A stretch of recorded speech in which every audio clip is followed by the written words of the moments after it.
é do SOS Guará? Eu gostaria de fazer uma denúncia. Qual é o meu direito como consumidora?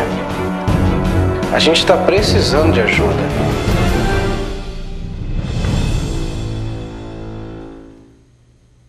Comprar a casa própria é um sonho que todo consumidor tem.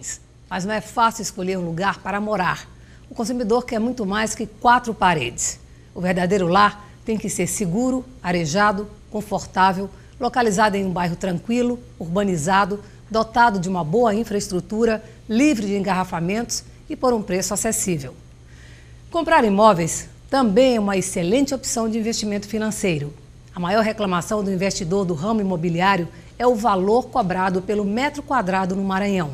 R$ 831, o mais caro entre os estados nordestinos. Mas seja para morar ou investir, temos no estado uma grande oferta de imóveis disponível capaz de atender a todos os bolsos, desde as exigências do comprador da área nobre até o cidadão de baixa renda. O Maranhão bateu todos os recordes no setor de habitação em 2012. O programa Minha Casa Minha Vida do governo federal, que incentiva a compra de imóveis para quem ganha salário mínimo, foi o maior responsável pela popularização do financiamento habitacional no ano passado. O programa é dividido em 2 faixas. A faixa 1 compreende famílias que ganham até 3 salários mínimos. Essa faixa movimentou R$ 1 bilhão e 100 milhões em 2002. A faixa 2 abrange famílias que ganham acima de 3 salários mínimos. Mais de 800 milhões de reais foram contratados por essa parcela da população maranhense. Olha, o Maranhão seguiu a mesma, eu diria até a diretriz da Caixa, né? A Caixa saiu em 2013, por exemplo, de um montante no país de 4 bilhões aplicado em habitação para 101 bilhões em 2012. O Maranhão não foi diferente também, lógico, guardada a proporcionalidade, mas sem dúvida nenhuma o estado bateu recordes em contratação de habitação. Para incentivar ainda mais a comercialização de imóveis de alto padrão no país, o governo federal reduziu nesta semana a taxa de juros para imóveis que custam a partir de R$ 500 mil. A expectativa do setor é que 2013 seja ainda melhor que 2012 para quem comercializa esses empreendimentos no estado. Em São Luís é possível encontrar imóveis que custam até R$ 6 milhões. Os locais próximos às praias e da Lagoa da Jansen são os pontos da cidade que mais recebem investimentos para essa categoria de imóveis. Segundo o superintendente da Caixa Econômica no Maranhão, a expectativa é que 2013 novos recordes devem ser quebrados no setor habitacional do estado. A Caixa vem desde abril de 2012, lá com o programa Caixa Melhor Crédito, puxando a redução de taxa de juros no país. Primeiro começou com a área comercial e daí com a própria habitação. Nós reduzimos ao longo de 2012 os juros da habitação em média 21%, lógico, produtos por produtos. E agora a Caixa surpreende o próprio mercado, direcionando essa redução de juros para um segmento que é a classe média alta, vamos dizer assim, os imóveis de maior valor, também com uma redução. Para ter mais segurança na hora de escolher o seu imóvel, o programa SOS Guará convidou o advogado baiano Daniel Mascarenhas Passos, especialista em direito do consumidor, para tirar as suas dúvidas. E para evitar que o sonho de comprar a casa própria se torne um pesadelo, o programa SOS Guará convidou para hoje, na nossa entrevista, o advogado Daniel Mascarenhas Passos, que é um especialista na área de direitos do consumidor e vai tirar todas as suas dúvidas na hora de comprar um imóvel. Primeiro é um prazer recebê-lo aqui, Daniel, seja bem-vindo. Obrigado, Mônica. Queria que a gente começasse explicando para o consumidor que está em casa a importância da legislação atual que nos ampara aqui no Brasil. Bom, o direito do consumidor é o direito do dia a dia, né? Todos nós, quando a gente vai comprar um pão na padaria, quando você vai comprar uma revista no jornaleiro, você está ali tendo uma relação jurídica de consumo.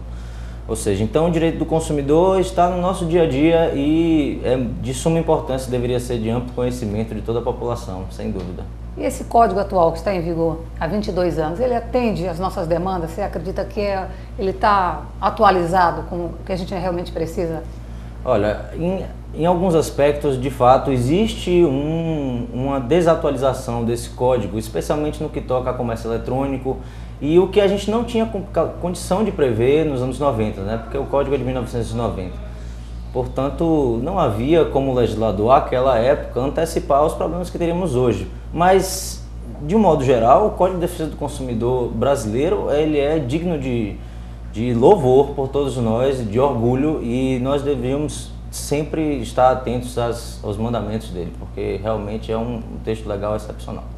O que o consumidor tem que levar em consideração na hora de adquirir um imóvel? Basicamente, o que é prioridade? Olha, quando você vai comprar um imóvel na planta, ou seja, o imóvel que ainda não está edificado, né, que ainda não foi construído, o consumidor tem que estar atento a várias armadilhas que são sempre colocadas pelas construtoras e pelas incorporadoras nos contratos de compra e venda desses imóveis. Ou seja, quando você for fazer uma análise de uma oferta, deve sempre atentar com muito detalhe ao que está escrito no memorial descritivo do imóvel. O que é o memorial descritivo? O memorial descritivo é um documento que vem anexado ao contrato de compra e venda, que está disponível ao consumidor antes da compra de fato, antes da assinatura deste contrato, antes do pagamento de qualquer parcela. E no memorial descritivo consta tudo que deve constar daquele imóvel, tudo que deve ter ali dentro. Desde a marca do piso, a marca dos azulejos, a marca dos metais de banheiro, os equipamentos de lazer, de segurança que já vão vir ali naquele imóvel no momento que você vai entrar ali. Daniel, vamos explicar para quem está em casa qual a diferença entre a construtora e a incorporadora do imóvel. Olha, Mônica, essa é uma dúvida muito comum nos consumidores, porque a gente ouve falar muito da incorporadora, construtora e não sabe muito bem a distinção entre elas. Mas na realidade é muito simples. A incorporadora, ela está relacionada à venda do imóvel, à apresentação, à oferta. Os corretores que estão ali de plantão, eles são associados geralmente à incorporadora. A construtora, ela é responsável pela construção do imóvel em si. O que acontece muitas vezes é que os grandes grupos econômicos têm tanto incorporadoras quanto construtoras. Então, eles fazem essa divisão interna do trabalho. Mas, na ampla maioria das vezes, trata-se de uma incorporadora e de uma construtora. Pode haver só a construtora, mas não é a regra, é a exceção. Como é que o consumidor pode atestar a idoneidade dessas empresas? Olha, é muito importante que o consumidor faça pesquisas na internet, procure saber dos empreendimentos anteriores da construtora, como é que está o andamento das obras, como é que está o local das obras, se o memorial de incorporação está devidamente registrado no cartório. E é muito importante, Mônica, que a gente fale sobre o memorial de incorporação. O memorial de incorporação é um documento que deve ser registrado no cartório de registro de imóveis antes de que sequer que seja ofertado o imóvel ao consumidor.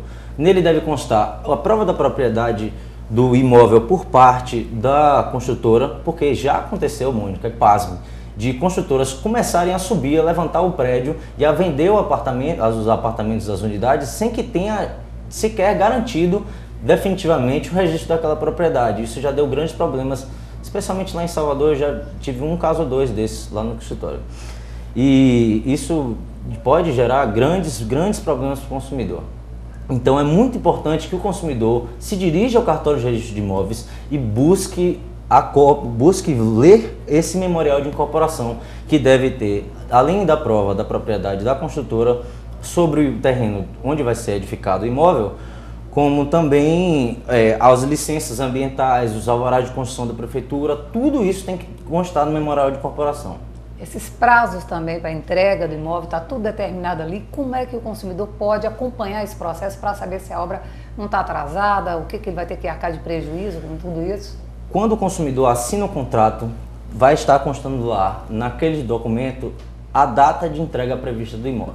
Agora, o que acontece, Mônica? Muitas vezes as construtoras, de forma leonina, ou seja, de forma que viola radicalmente os direitos do consumidor, ampliam esse prazo unilateralmente. Ou seja, ele estabelece um prazo, vamos supor, 1º de junho para a entrega do imóvel, mas se concede um prazo de mais 180 dias. Ou seja, o prazo para a entrega do imóvel, na realidade, não é 1º de junho, é 1º de junho mais 180 dias. Porque se eles atrasarem dentro desse prazo, eles não vão pagar penalidade nenhuma em cima daquilo. E muitas vezes, mesmo vencidos os 180 dias, qual é a penalidade que consta no contrato para as construtoras? Coisa de 0,5% em torno do valor que já foi pago do imóvel. Ou seja, se você já pagou 100 mil do valor do imóvel, você, 6 meses atrasado a entrega desse apartamento, dessa unidade imobiliária, o consumidor vai receber 0,5% em cima de 100 mil, que é o quê? R$500. R$500 você não paga um aluguel.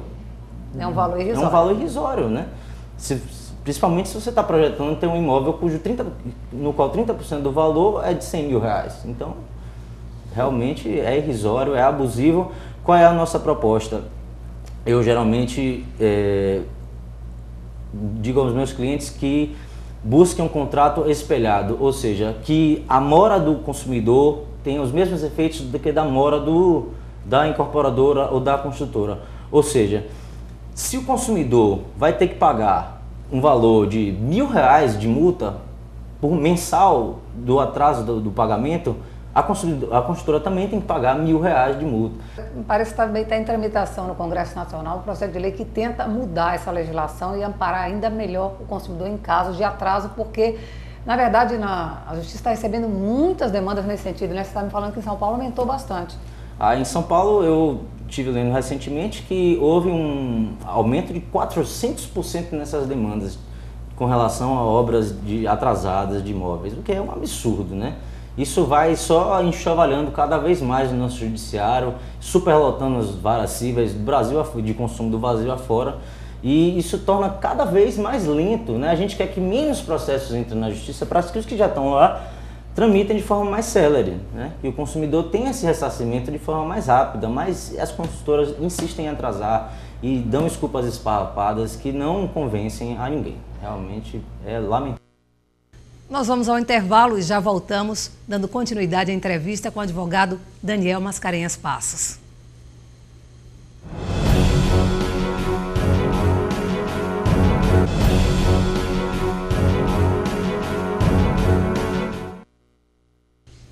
Neste segundo bloco, o advogado Daniel Mascarenhas alerta para os riscos de adquirir um imóvel na planta. O consumidor deve tomar precauções, exigir garantias, se informar sobre a legislação atual. Atualmente, os órgãos de defesa do consumidor em todo o país vêm registrando um aumento significativo de reclamações no atraso da entrega das chaves do imóvel.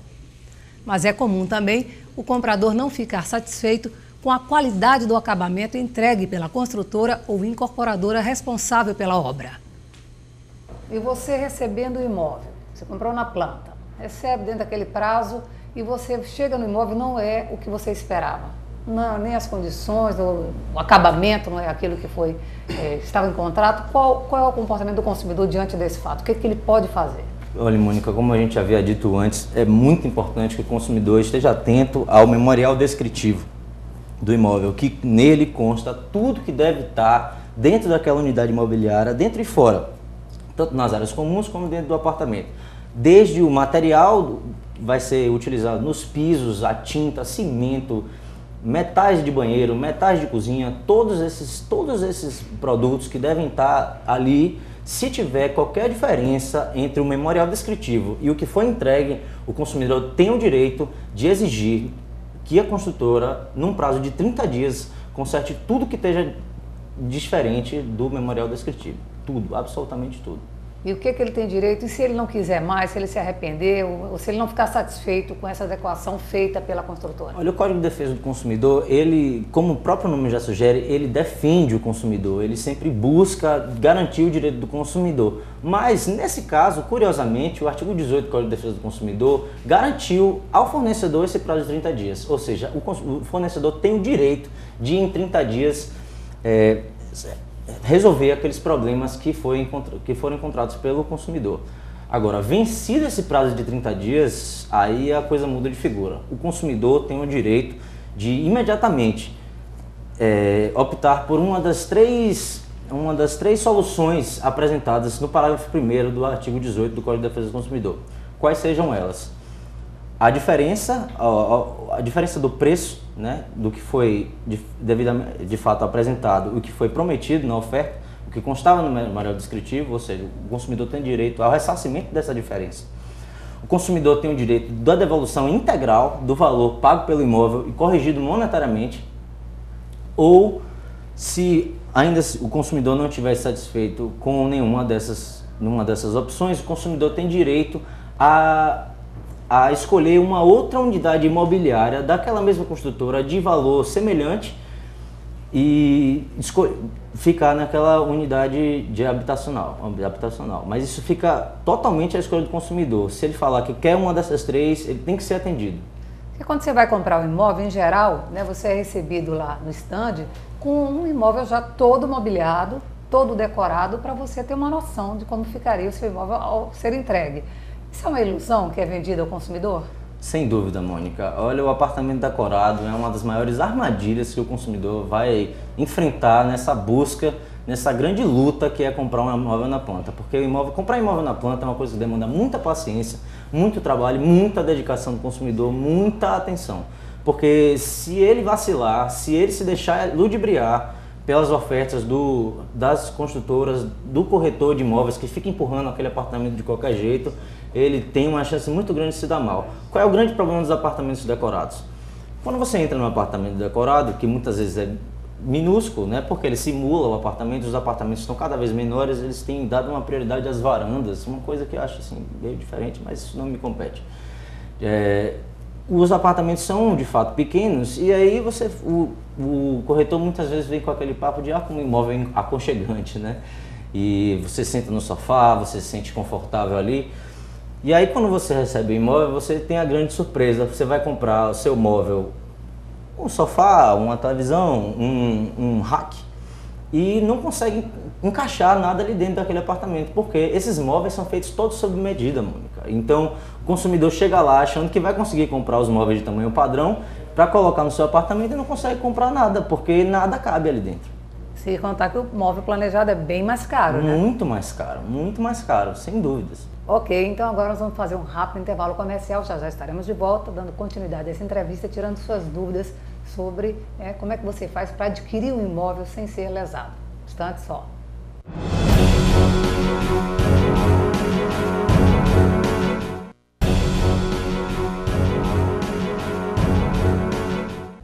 Estamos de volta ao programa SOS Guará, hoje recebendo o advogado Daniel Mascarenhas Passos, que é um especialista na área de direitos do consumidor e está tirando todas as dúvidas para você, consumidor, que quer comprar um imóvel. Neste bloco, nós vamos priorizar as perguntas dos nossos telespectadores, dos internautas, e o Daniel vai tirar todas essas dúvidas. Daniel, a gente queria começar com a pergunta da Daniela, que quer saber o seguinte: como é que ela faz para analisar se aquela oferta de imóvel é uma boa oferta?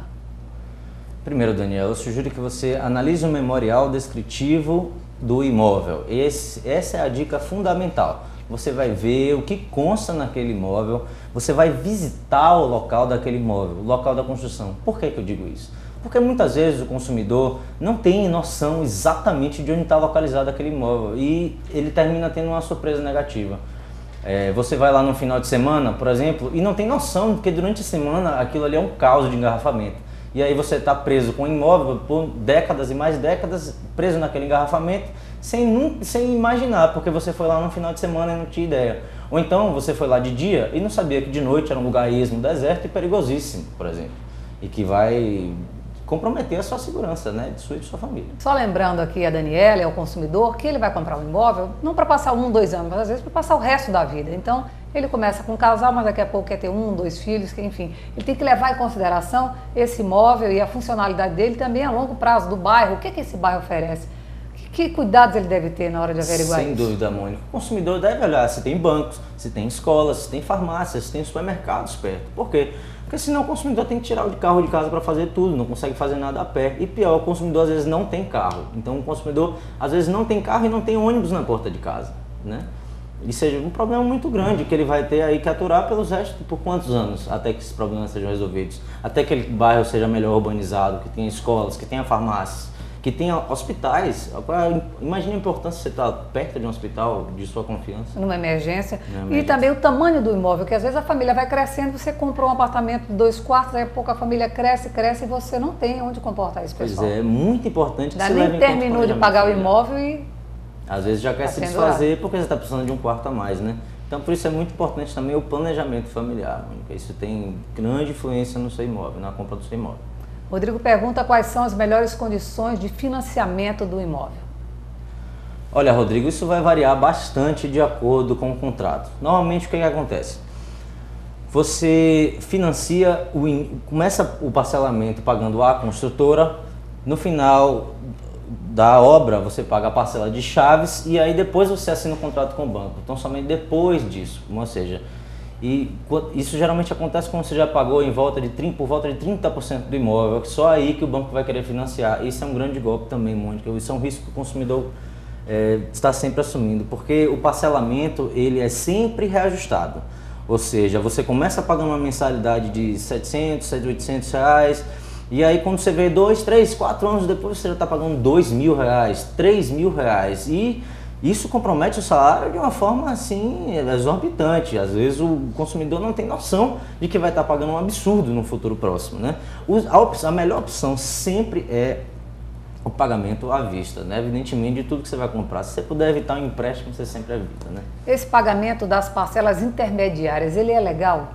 Muita gente questiona isso. O pagamento das parcelas intermediárias é legal e você tem que estar atento aos índices e à periodicidade dos reajustes. O índice, geralmente não, 100% das vezes é o INCC, é um Índice Nacional da Construção Civil, que é liberado de 3 formas diferentes pela Fundação Getúlio Vargas mensalmente. E o consumidor está sempre alerta ao INCC, porque o parcelamento dele vai ser reajustado mensalmente, a não ser que o consumidor faça um parcelamento inferior ao prazo de 36 meses. Nesse caso, a legislação garante ao consumidor o reajuste somente anual desse parcelamento. Agora, o que é que acontece, Mônica? Uma coisa assim que me deixa chocado toda vez que eu vejo esse tipo de fato ocorrendo no dia a dia forense, que é o quê? As construtoras sabem que não podem fazer o reajuste mensal das parcelas do financiamento cujo parcelamento foi feito em até 36 meses. Então o que eles fazem? Você vai fazer o parcelamento em 24 vezes, quando chega no 37º mês, o corretor te fala, no 37º mês você vai pagar uma parcelinha que muitas vezes tem valor ínfimo, irrisório, de R$100, R$200, R$150. Aí você fala, não, tudo bem, sem problema. E aí o que acontece? Quando você se vê, você está ali pagando o reajuste mensal das parcelas, porque eles simularam um contrato superior a 36 meses. Você fez um contrato de 24 meses de parcelamento, ficou de pagar uma parcela no 37º, no 38º mês, e aí ficou um financiamento de 38 meses, ao invés de um financiamento de 24 vezes. Isso permite que eles, de forma mascarada, de forma abusiva, eu diria, simulem um financiamento diferente um parcelamento diferente do que você quis contratar de fato. Ok. Pergunta do Francisco. Você compra um imóvel financiado pela Caixa Econômica Federal, você começa pagando, no caso dele, R$800, já está pagando mais de R$2.000 e o saldo do devedor só aumenta. Por que isso acontece? É o que a gente falou, Mônica. Eu diria para o Francisco que ele procure a Caixa Econômica Federal e busque uma renegociação desse parcelamento, porque eles próprios têm noção de o quanto isso é extorsível, o quanto isso é abusivo para o consumidor. O consumidor que se compromete a pagar R$800 no parcelamento, ele sabe que ele não faz ideia de que no futuro próximo esse valor vai estar em R$2.000, R$3.000, né? Então ele deve buscar a Caixa Econômica Federal e deve buscar uma renegociação dessa dívida. Se ele não conseguir, eu sugiro que ele procure um profissional jurídico e que vá ao judiciário resolver isso, porque ele não pode continuar desse jeito, né? Senão o sustento da família dele estará seriamente comprometido. Daniel, uma dúvida comum, que é a dúvida também da Ana, de quem é a responsabilidade pelo pagamento do corretor? Olha, no caso de imóvel da planta, Ana, a responsabilidade pelo pagamento do corretor é integralmente da construtora. Se você pagou a taxa de corretagem num imóvel na planta, você tem direito à repetição em dobro do que você pagou. Ou seja, tudo que você paga no direito do consumidor em geral, não só no financiamento de imóveis, qualquer outra coisa. Se você pagou uma quantia que não lhe era devida ao pagamento, você tem o direito ao ressarcimento em dobro de tudo que você pagou. E a lei é clara, a taxa de corretagem é de responsabilidade da incorporadora. Então, só para deixar claríssimo isso para você, consumidor, se você pagou essa taxa ao corretor, você que é o comprador, você tem direito a esse ressarcimento em dobro. E a última pergunta que eu queria fazer é sobre o ABITS, a importância desse documento. Olha, o ABITS é um documento expedido pela Prefeitura, uma autorização de ingresso dos moradores naquele recinto. O ABITS, ele inclui tanto verificação do Corpo de Bombeiros, da empresa de água, da empresa de luz, da empresa de telefonia, E o Habite, ele tem um problema, Mônica. O Habite pode ser concedido pela prefeitura tanto em atraso como de forma adiantada. Ou seja, o que acontece? Muitas vezes o Habite, o apartamento está a priori pronto, mas a prefeitura ainda não concedeu o Habite, então o sujeito às vezes está morando de aluguel, tem um apartamento pronto, novo, que ele pagou anos e anos, que ele tem a expectativa de entrar lá, mas a prefeitura fica postergando essa entrega por razões que a gente prefere não ir lá, sobre quais sejam elas. E o outro, às vezes, para agilizar essa entrega, você tem que pagar uma propinazinha, que é o tal, entre aspas, jeitinho brasileiro, né? Pois é, isso é lamentável, Mônica. E essa corrupção patológica que acontece aqui no Brasil realmente é um problema muito sério.